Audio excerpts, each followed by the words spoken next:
During the chaos of the Second World War, when men were called to the front lines, a new army rose at home, not with rifles but with rivets, not in trenches but in factories. They were women, and many of them turned yellow.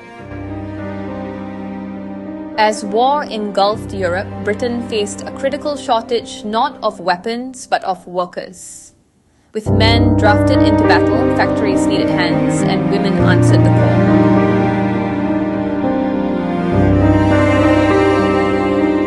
They were called munitionettes, but soon many gained another name, the Canary Girls. Exposure to TNT turned their skin yellow, stained their hair, and sometimes affected the unborn children they carried. Yet they kept working, day after day. This wasn't just about patriotism, it was necessity. Women were recruited to fill vital roles in the war industry, especially in the production of munitions.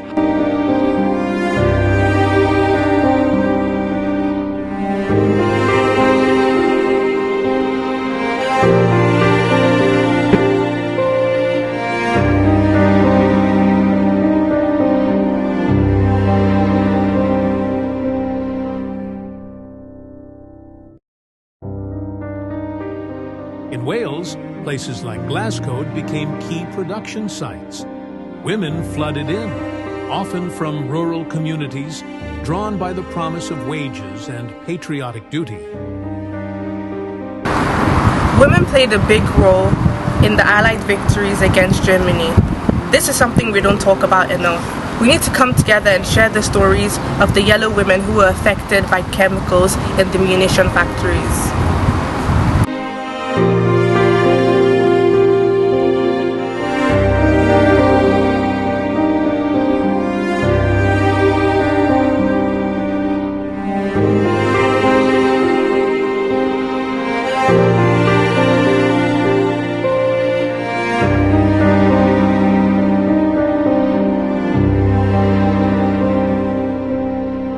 These are the rolling hills of Monmouthshire.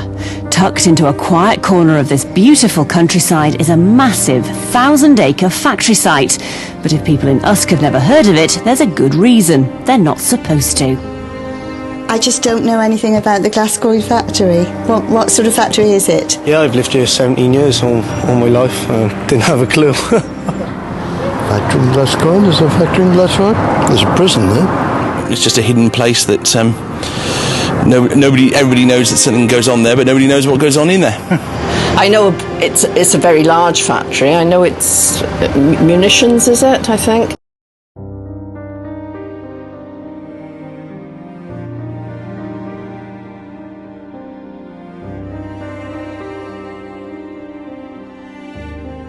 The site has a long history that Wales should be proud of. It's a former Royal Ordnance Factory which boasted 13,000 workers at the height of the Second World War. Its low profile was built in from the start to prevent the German Air Force, the Luftwaffe, from bombing it. The bouncing bomb used by the dam busters was filled and assembled at Glascoed. I'm Devine. I really enjoyed learning about the history behind the women working in the munition factories. It was very interesting to see the different opportunities that they gained during the war and to find out that they earned more money than the men as well. For the first time, many women earned more than their husbands or fathers. This shift in income sparked friction in some homes.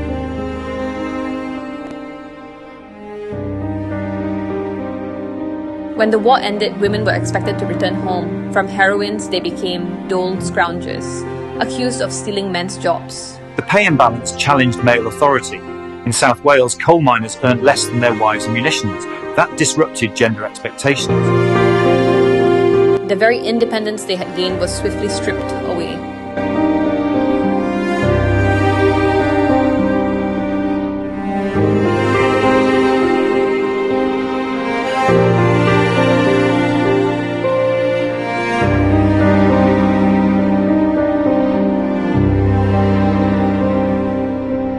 Through this project, new generations have stepped into the past, capturing stories, learning filmmaking, telling their own versions of history.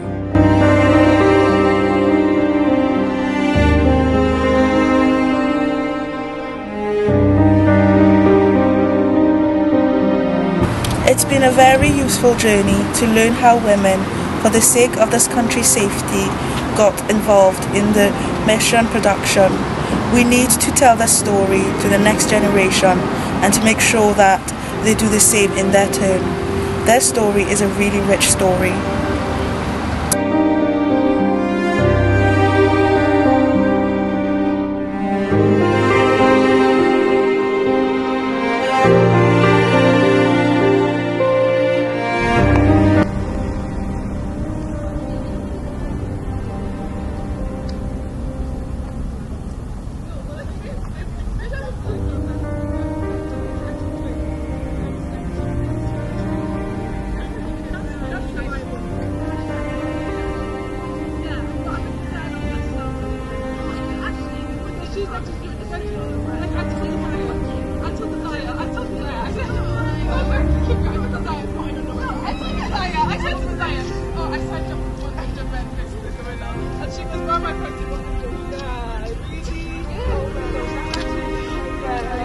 This project was tough, but it was worth it.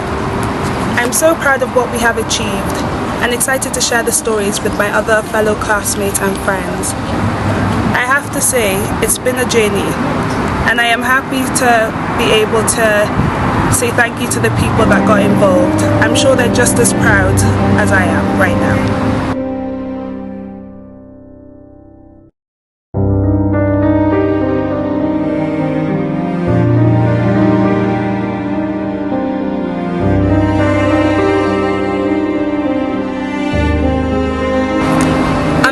To have this opportunity, and I hope we have similar projects like this in the future where we can discuss the heritage of Wales, particularly Swansea. I'll forever remember how women took part in the war and how women suffered just to make this country standing here today.